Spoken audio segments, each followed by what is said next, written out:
how to build a career of an artist in video game industry. It's like a very bullet pointy kind of thing. What are your skills that allow you to get there? Do pieces, finish the pieces, get your feedback, do it again. I want to win an art station competition in concept art. Everybody knows that's bullshit. That's impossible. You can just shoot yourself on the phone and you get all this money. Like, why would you want to study? To do anything well means to do it crappy a bunch of times. Hi, everyone. My name is Ninelle Anderson. I'm CEO of Devoted Studios, and I'm your host at Devoted SpeakEasy.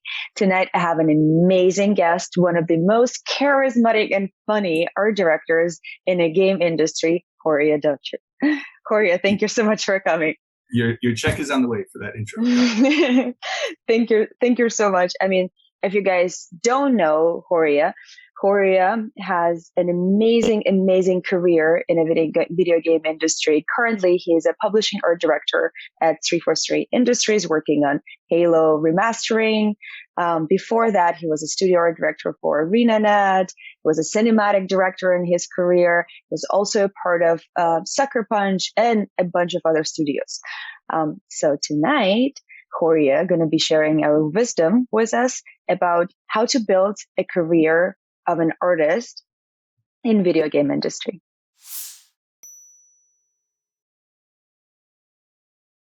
Yeah. Thank you very much for having me. I love watching your podcast, so it's very nice to be on there. The main takeaway, though, is that we're in an awesome time to be in game art. I think there's all the numbers out there that games sell more than movies, and that it's a huge industry. It's growing a ton still. Especially with PC and mobile and consoles, all of it, it's just a great time. And then with kind of the internet where it is versus where it was 25, 30 years ago, there's just so many online resources. There's free engines. There's every type of tutorial you can imagine. There's free 3D software, 2D software, all the like free, that's the other thing, all the free learning you can do is just amazing. Reference packs and tutorials and how-tos. And so, as opposed to years ago where you had to kind of think, okay, I need to save tens of thousands of dollars for college and then I'll get this degree and I'll get a job. In truth, it's a double-edged sword, but you don't need a degree to get a job in art in games. What a twist! Your portfolio is really the key thing that everybody's looking for. The best advice I ever received was make your portfolio look like you've done the job that you're applying for. The big takeaway here is that right now there's just a lot of online resources. The gates have kind of opened now with people working online and companies being a lot more open to remote work and having people that are like on their team, whether it's full-time or contract, but they're like actual team members and they're able to work from across the globe. And I think that is, it's not something that was easy before. Didn't even occur to me, but like, yeah, if somebody was great, say, okay, come join us. And then it's like, well, geez, I need a green card or I can't leave my whole family behind. So, those walls being broken or whatever is huge. And so hopefully I can give you a little bit of, hands-on advice. So do I understand correctly that if I want to be hired on a Call of Duty team, I need to go and do a bunch of like Call of Duty team for weapons, for example, or hard surface. I need to go and do a bunch of fun art for Call of Duty weapons. Is that how it works? Concept artists and modelers and everybody on the team is, they're working as part of like a bigger ecosystem, and you're always solving problems for gameplay and all that stuff. And I think if you can make your work look like you've done that, you've solved those problems, that's the best way that you're gonna kind of get noticed, because you're basically trying to replace somebody that they lost. So a company says, hey, I need somebody who can do exactly these guns like you're talking about. And so whether you might be an amazing painter or 3D artist that does characters or whatever, we need a gun person. We really need a gun person. So if I don't see guns in your portfolio, next, so there's this kind of zeroed in desire for them to get exactly what they want. And so by you sort of shaping your portfolio toward that, you're able to get in. At the same time, though, I'll also talk about how aligning the things that you're interested in is going to make you be able to do that. So I can actually just get into the slides, and I think they're Of course. pretty self-explanatory. A lot of young folks and some older ones and myself at times, you don't quite realize that you're in the driver's seat. You're in charge of your life and your career. And I think we're on this very set trajectory from like kindergarten, first grade, second grade. And then you get into college and maybe a master's degree, and then you find your first job, get your car. So, I mean, there's all these sort of waypoints set up for people. And you kind of ride that trajectory. And then all of a sudden you're like, oh my God, I'm sort of floating in space. And oh, I can turn this wheel. I can quit this gig, or oh, I should go over there. Well, fuck, I got to turn it. No one's going to get me over there. And I like to have this kind of analogy of like a North Star. So it's not as very specific goal, but it's kind of this general direction. And, if you can figure out roughly what you want to do in 20 years. Now that might change, of course, but right now I want to direct a Pixar movie in 20 years. Well, where would a Pixar director be 10 years before that? Okay. And then, so that means 5 years prior to that, they're an animator. And, 1 year before that, they're a cleanup artist, and 6 months. And so if you can kind of work backwards like that, you can actually think about what should I work on today in this week that would help me, kind of be a movie director 20 years from now. And that's that whole thing of like, how do you eat an elephant one bite at a time? You can't just be like, oh, I want to be a director all of a sudden. It's like, you got to do these tiny little steps. You're going to be surprised by the things that, you might find interesting that you didn't even realize were a job. Awesome. Great. I think of like a technical artist. Like, I think anybody's 5-year-old watching a cartoon going, oh, I love superheroes. I'm going to make video games with superheroes. And what I'm going to do is I'm going to rewrite shaders and like what? Like, you don't even know that exists. But when you kind of get into it and go, oh, I'm pretty technical, and I can rig up these things that allow the entire art team to do amazing stuff. Since we're talking about kind of the technology and internet and social media and the awesome art stations, stuff like that, there is this kind of tendency to want to be famous. Like I have a friend who's a teacher, and she said that like all her sixth graders are wanting to do YouTube to be famous, and they don't even necessarily say I want to be a gamer or I want to be a dancer or whatever. It's just I want to be YouTube famous, and that is mind-boggling. And it's also not a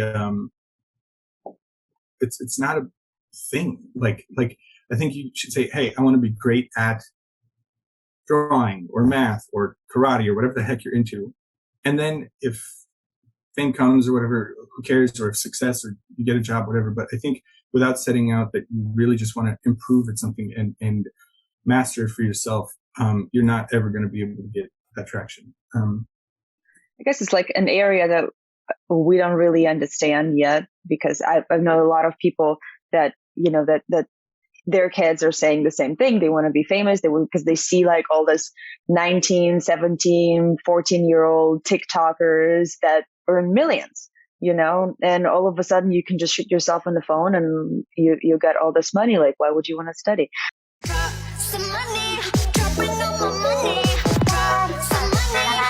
When I was in high school, I thought, well, I'll be way better once I'm out of college. I'll be a much better artist, because college, they fix you up and they make you, they add good art to you. And it's such BS. The idea that it's going to happen to you, that's BS. Just how like the car is just sitting there getting washed, sitting here getting better at art. It's not. It's how much work you're putting in and how much you're taking these lessons, internalizing them, and applying them after college. And so, I mean, I've got a buddy who was, not artistic. I mean, he signed up for the programming degree at DigiPen, and then he switched over to art. And now he runs his own animation studio, working for like Netflix and huge companies. And it's the most inspiring, beautiful stuff. His name's Kevin Dark. Really amazing, gorgeous art. But I mean, the guy was a programmer, and you could just write him off like that. And all of a sudden he's this, most successful guy I know, like, wow, as an artist. So that's because he was like, well, what do I want? What am I trying to do? And I went to school for law, and I've been working in the gaming industry for a decade, and I don't see myself as a lawyer. So whatever you have studied in college, or even whatever your first jobs were, doesn't have to design what you want to be and what are you passionate about, and you can switch your career paths anytime in life. So I think that's a very, very important point.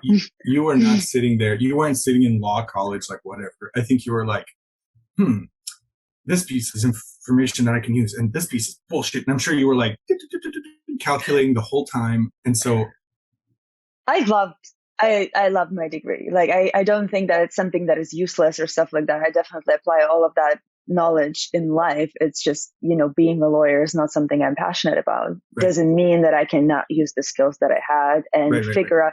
I'm sure your friend as a engineer was like, well, if I want to do an animation studio, there's a lot of tech art, there's a lot of programming that goes into all of that, right? And the general education and knowledge, you don't have to like cut it off and be like, well, now I have to be an artist. I have no background. No, it's like, well, what are the skills that you can take from your previous experience and apply to what you're doing and what you're passionate about? So I think that's how it could work. We actually, you introduced me to this term. I've heard it said as input goals, which is changing your goal from, I want to lose 50 pounds. No, your goal should be the thing that will make you lose 50 pounds. So the goal should be, I will run stairs 5 times a week or whatever, and if you can reach that goal every week, then eventually you'll maybe lose 50 pounds or you'll just feel happier and healthier or whatever. But just making a goal is basically a wish. Well, there's a system called OKRs. It's objective and key results. And usually your objective needs to be aspirational. It can be like, I want to run the stairs like a butterfly or something like that. Like I want to run the stairs and feel flawless, something around those lines. And then what are those key results that will allow you to get to your objective? For example, I'm running the stairs 5 times a week. I am buying myself a really nice outfit that makes me feel like, I don't know, sexy and feeling good doing that. And I introduce protein shakes, whatever that thing is in your diet. And you can apply that to anything you want. Like, I want to win an art station competition in concept art. Okay, what are the key results that will allow you to achieve that goal? I think it was in your GDC talk, right? There's this old saying that, like, if you have an hour to paint, use the last 10 minutes to paint, use the 50 minutes to plan and think. I thought that was really clever. I feel like a lot of times we're like sit in front of the computer and be like, okay, well, I need to do this. And then you're like, well, it's something I've never done before. And you just stand and stare in the computer. Like, my approach is, okay, Google, how to do this. And then I go into like 20 websites and whatever, find a way that other people do it, kind of put notes that apply to me. Because, if so-and-so did that in that way, I might not have the skills, or my brain is not wired that way. But like certain aspects of how they did that might inspire and trigger the skills that I have to be applied into doing that. And I think that's, that really is applicable to how the artist created, right? When you take other people's references and be like, okay. I think though, a lot of people are like, you got to work hard for your goals, but what does that really mean? And it's not necessarily that you're like, I never see my friends and I am a hermit and I close the windows and I'm only working on my portfolio. I mean, that's not something that's sustainable. And so I think it's just about like showing up daily and putting in, one step at a time, and to be kind to yourself. I think that's about I think it is about being realistic and setting goals that you can attain, and then growing those goals. And it's not just this other analogy, which is like, I really, really want abs, and I'm going to just get so stoked today that I'm going to run to the gym. I'm going to do 40 billion sit-ups, and tomorrow I'll have abs.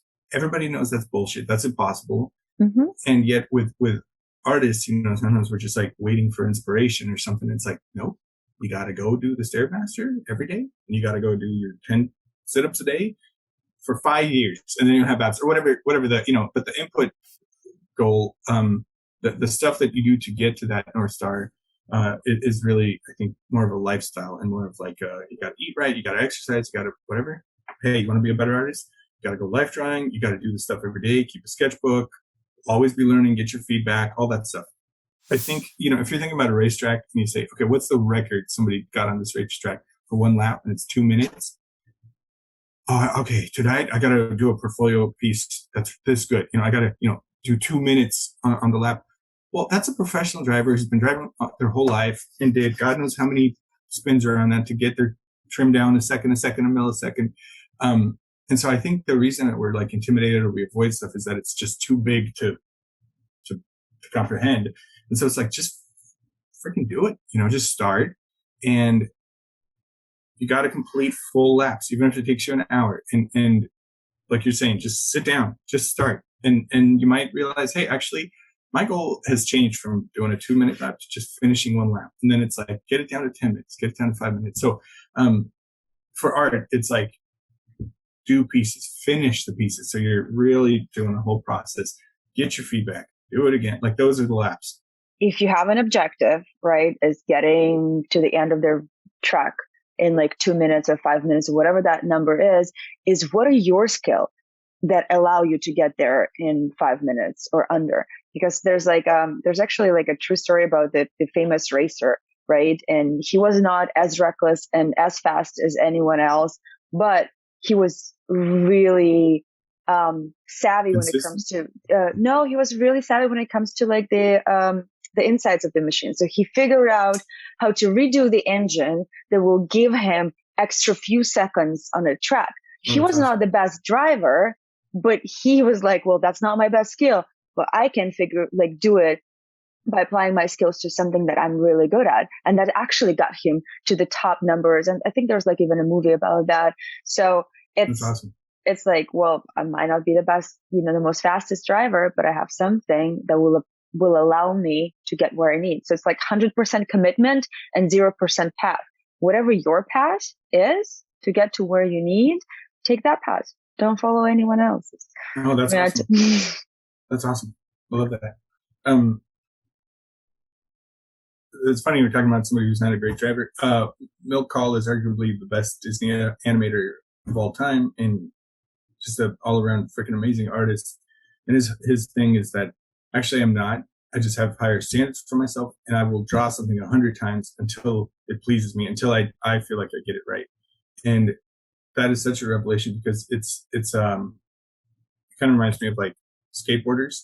Like you see somebody's skateboard video and they're landing trick after trick and this stairway and that stairway, this huge jump, that huge trick. And what you don't see is the 45,000 times that they fell down the stairs and they, busted their knee and all that stuff. And, again, back to like YouTube and TikTok and ArtStation, like you're seeing just the tip of the iceberg. You're seeing what people are happy with and that they've polished up and they've posted up there. You didn't see the, all the rough drafts for that piece. And then the 10 years of hardcore practice to get to be this good, the 20 years to get to be this good. And so, I think we just have to be really careful about how we're interpreting stuff online and knowing that, to do anything well means to do it crappy a bunch of times. I think as artists, feedback is something hard because we're so emotionally tied to what our art is. And it's so part of us. Like I remember in 6th grade sitting at recess and like drawing and then like the bigger kids be like, hey, what are you doing? What are you drawing? Hey, this is cool. He's drawing stuff. Hey, that's awesome. Hey, leave him alone. He's drawing. Like it was like I made friends and I made Valentines for girls and it's just such a part of who I am and how I don't know, related to people. That then when it's a job and your boss who was in whatever real estate before, or they're, I don't know, they were a programmer and they're not an artist, the feedback that they can give you can be, it's like this double-edged sword. It's like, it comes across as not constructive. Well, that's not good. Cool. Thanks for that. And as artists, I think because we're so tied to it, I've changed my mental model to where like I would actually seek out feedback from folks that maybe have no idea. And they're not going to maybe even get the right thing that's wrong with it. Certainly they can't tell me how to fix it, but something's off. Okay. That's something I could take to the bank and I can put into my mind. And a week later, my project is better because of their feedback. And because of the armor, so to speak, I knew that, hey, I'm not a bad artist that there was something wrong with this and they're a bad communicator. You're doing it same but worse. Same but deeper. Same but worse. It's a deep dive. Yeah, that'll be worse. Deeper. Worse. What would you recommend, or how would you recommend to work with it, like from a manager perspective, and also how to build that communication where both parties can understand that they are wired differently, but can see each other as partners, not like enemies. Like when somebody comes like, it's off, I can't explain why, right? And not shut down and be like, well, it's not off, right? But you can't even explain why it is off, right? So don't even give me feedback. But like, okay, well, let's deconstruct it. I don't know whether that makes sense, but like I find myself absolutely. In those moments. I think so, the mouth looks like a parrot or something. Okay, sometimes that is just a qualitative thing, and it's just the anatomy's off or whatever. And an artist could tell you, oh yeah, here's a reference, here's a photo, copy this, but if we're not talking about quality things, or shoot, even if we are, I think you mentioned the brief. This is off brief. I think making that brief really, really comprehensive. So from a production standpoint, we might say, hey, we need 2 characters. They've got to have 10 pieces of armor each. They have this poly count, these textures, destructible model, blah, blah, blah. So it's like a very bullet pointy kind of thing. Then I think as an art director, my job is then ask for a second brief and go, hey, I've got this worksheet. Can you fill it out? Like, how should this, and the client could be somebody on the writing team. Maybe it's a game designer, but like, how should the player feel when they're using this character? What is, and then the writers, what is their kind of emotional vibe that you're trying to get across with this character? Because there's a big difference between like a Gears of War badass kind of character, and then some subtle, I don't know, cute, funny, whatever, Mario, just at the end of the day, all of these things are meant to convey an emotion. That's what art is all about. And the style, the design, the execution, the tone, all of these are tools to support that. Right. So I think something that has helped me and that I've always been trying to do in my career, whether I did it consciously or not, and now what I'm very consciously trying to do now, and what I'm encouraging up and comers to do, is to align the things that you are good at and that what you want to do and what you actually do every day. And that sounds obvious, but I think when you're starting out, maybe you want to be we talk about maybe you want to draw superheroes or whatever the heck, but then you get into the business, you kind of realize like, whoa, tech art is a thing, and I'm pretty good at it. Don't fight that. I don't think it's like killing your dream. It's you actually found a new superpower. You are like, wow, this technical stuff can actually help me work on a game where I'm telling a superhero story or whatever. Is it fair to say that in order to do a job in the area that you haven't done before, for example, like you want to grow a career in a different part of the company, right? There's aspects that are like, who are you as a team player, right? Is it easy to work with you? Like how you show up in the team. The other part, like how good are you particularly in whatever you're doing currently? And then the third part, maybe knowing the franchise, knowing the actual like game that you're working on and what feels and looks and is good for it. Like, for example, maybe when you were applying for a cinematic director, you were a good team player and you really, really knew the franchise and you know how to like make, appeal to the Guild Wars players. But then you were lacking the cinematic director skills or background. And then the two were so much bigger than somebody else who had cinematic director skills, but didn't have the other two things. Is that fair to say? Maybe not in an arenanet case, but I think that's you're spot on there. The core thing with the arenanet, which is something you touched on, is I was a proven person. Like I stepped up for assignments, I finished them on time, and they were of a high quality. Part of the reason that I decided to switch was like, hey, I'm doing this stuff at home for fun. I'm also noticing after that, I noticed, wow, the ones in game are actually pretty not great. And I mean, it was like they were going, hey, this guy isn't going to sign up for something he can't do. Like when I interviewed there, I said, here's what I could do. And then I did it and then some. And so they're like, if he's saying he could do this and look at his portfolio, I bet he'll grow into it. You know what I mean? He's somebody that can stick with it. So I had a lot of, it was kind of faith, I guess, on their part, but it wasn't blind faith. It was based on, I had worked there 4 years and consistently delivered on what I said I was going to do. And then I showed them, look, I've been practicing this stuff at home. Give me a chance.